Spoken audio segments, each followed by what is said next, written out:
Welcome to a quick short just showing the Owon capability within doing diodes. So we'll just get over to the dial reading. Here I have my flute to show you the voltage aspect.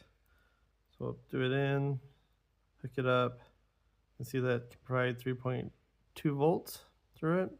Should be good for pretty much almost any little diode. Make sure I get the diode set up right. So this pink one lights up just right. Shows good. Doesn't really show the voltage with it, but as anticipated.